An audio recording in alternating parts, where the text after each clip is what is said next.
Hi guys. And use this mic. Hi guys. You know what's great about these mics? They make me slouch. So could you tell us a little bit about what we just heard? Maybe Cesar, could you start with the piece you opened with? Okay, the piece I played is a traditional, very traditional song from Veracruz, Mexico, in the Gulf of Mexico on the coast. We do it in fandangos, and that's the opening song.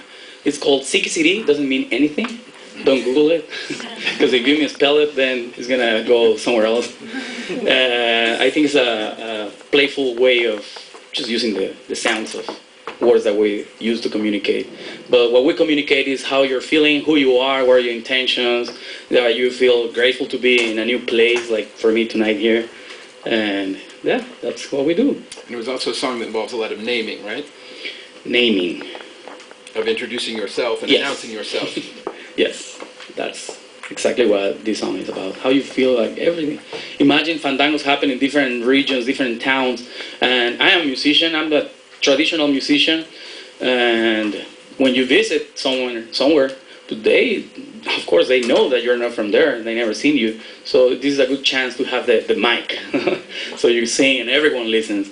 So, hola, buenas noches. Soy Cesar Castro de Veracruz. I'm here just to have fun on this fandango. Thank you very much for having me. I was like, oh, okay, that's a peaceful person. Right. And you name yourself and say where you're from in order to understand the present. And that's a form we've been here the last 2 days talking about storytelling, right? And audio storytelling, which exists way before the podcast, of course, back through, back into Jarocho, where you're telling the story of who you are and where you're from. Sancha, with your opening piece, you also tell the story with that song. Could you talk about it? So this is a part of the telenovela that I have out on Spotify and everything else. That took like 3 seconds to drop at the record. Yeah.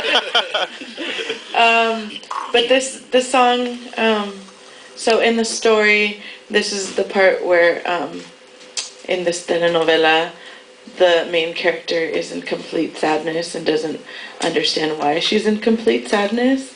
But it's right after marriage. So the song before this would be like, they got married and they're happily ever after. And this song is about how this man does not satisfy her, but she doesn't know how to say that.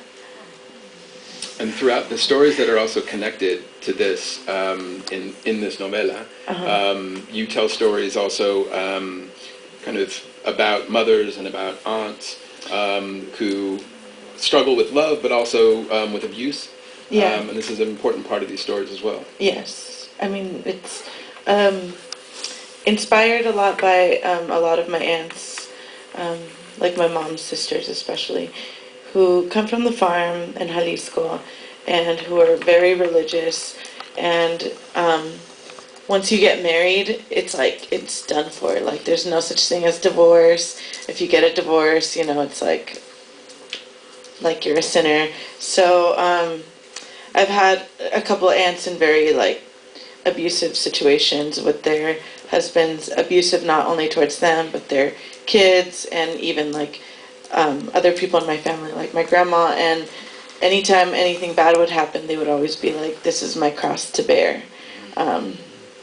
So this is a lot about that, but also it starts out like, the story starts out in a field, and it's very reminiscent of the way my aunts and my mom talk about the farm. It's like so romantic.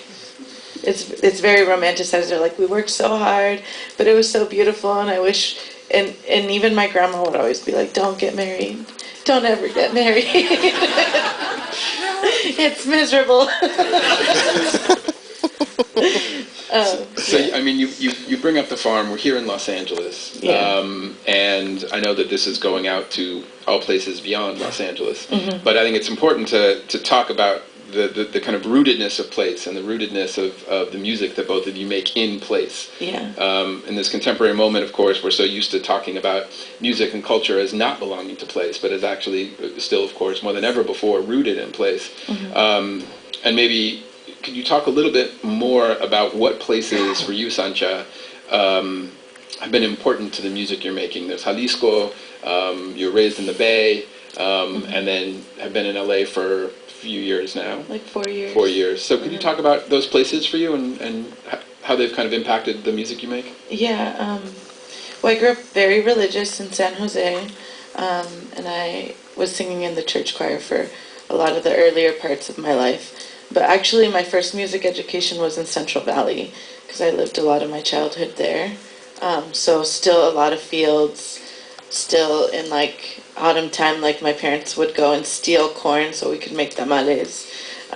Things like that. We'd have a ton of fruits, like buckets and buckets of fruits from everyone that picked fruits. In San Jose, I wasn't allowed to do anything. So I wasn't really allowed out the house unless it was for church or school. But I feel like I left for college, so then I started hanging out with a bunch of drag queens.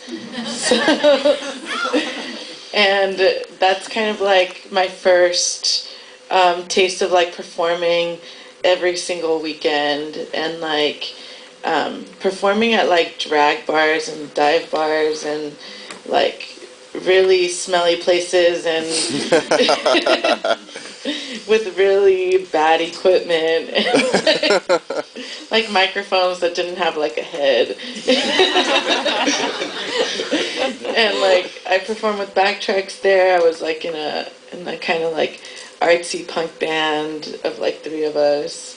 And then I left there because it was hard to eat. Like honestly, like I was working a lot. I was working 2 jobs, performing 3 times a week, promoting for like 2 clubs, and then like I still didn't have money to eat. So I was like, I can't survive here. I need to leave and go to Mexico. And my aunt's there. I have one aunt who didn't get married, so she's still on the farm.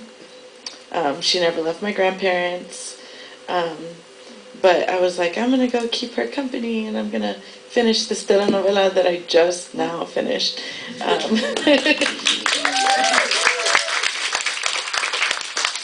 Well, and we'll come back to LA in a second. Yeah. Cesar, for you, your musical